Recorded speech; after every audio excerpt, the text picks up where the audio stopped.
ताकत का एहसास कराने की आवश्यकता है।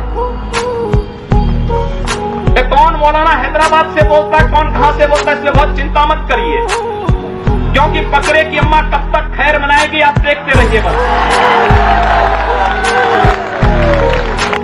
बहुत दिन चलेगा नहीं ये, उन सबको मालूम है कि आने वाला समय और आने वाला दिशा क्या होने जा रही है। यह हिंदुत्व की सदी है और हिंदुत्व की सदी केवल भारत की नहीं दुनिया की सदी होगी। पूरी दुनिया के अंदर हिंदुत्व का झंडा एक बार पुनः मजबूती के साथ भगवा झंडा दुनिया के अंदर कोने कोने में लहराएगा। उसके अनुसार एक बार पुरुषार्थ किए जाने की आवश्यकता है। हिंदू कभी निराशावादी नहीं हो सकता है, कभी नहीं। दुनिया के अंदर तमाम संस्कृतियां मिट गई, तमाम परंपराएं मिट गई, सब कुछ नष्ट हो गया, कोई पूछने वाला नहीं, इतिहास में नाम शेष हो गए।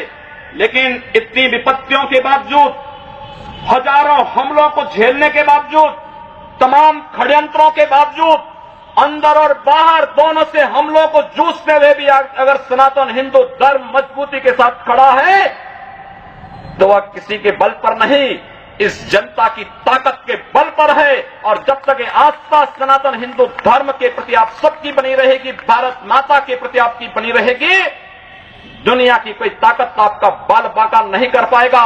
हमें किसी ओबामा से सर्टिफिकेट की आवश्यकता नहीं। हिंदुत्व पर जो प्रहार करेगा उसको महाप्रलय को स्वयं आमंत्रित कर देगा, उस महाप्रलय की चपेट में स्वयं भी आएगा। इस बारे में किसी को कोई गलतफहमी नहीं होनी चाहिए। और इसलिए बंधुओं, आप सबका मैं आह्वान करूंगा। बहराइच में महाराज सुहेलदेव पासी के सामने लोग लड़ने के लिए आए थे, मात्र 2 लोग बचे थे, सबके सब मार डाले गए थे।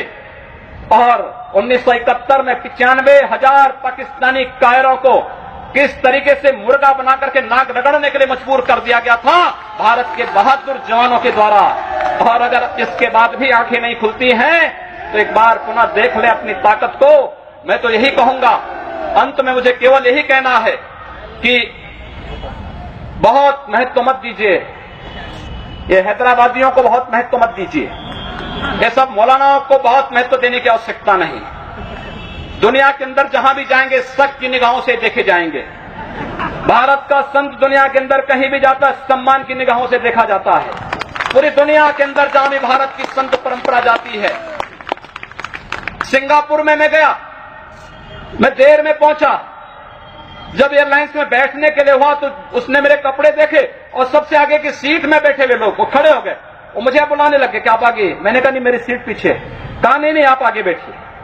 वहां की थाईलैंड में गए, वहां की बस में आगे की 2 सीट तो केवल संतों के लिए है, यानी मुफ्त में यात्रा करिए, जितनी यात्रा कर सकते हैं। दुनिया के अंदर कहीं भी आप जाएंगे, भारत की संत परंपरा का सम्मान है और भारतीय नागरिकों का सम्मान है।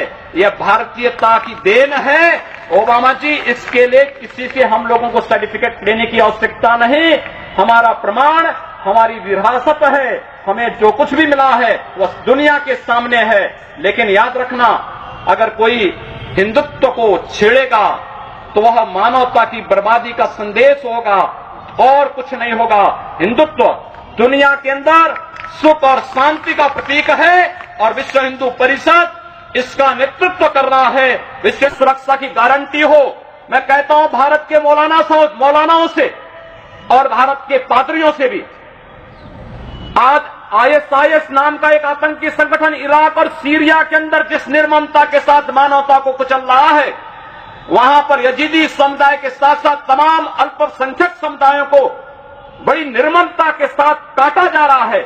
और यही नहीं, शिया मुसलमानों को भी मारा जा रहा है, उसी बर्बरता के साथ काटा जा रहा है।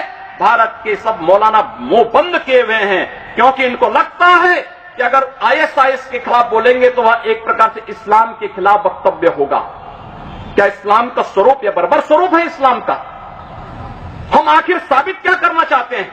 जब पाकिस्तान के अंदर वहां पर धर्मांतरण की गतिविधियों में लिप्त पादरियों की निर्मम हत्या होती है तो ओबामा कुछ नहीं बोलते, तब ब्रिटेन कुछ नहीं बोलता, तब ऑस्ट्रेलिया कुछ नहीं बोलता, तब दुनिया के अंदर वेटिकन सिटी से कोई आवाज नहीं निकलती है।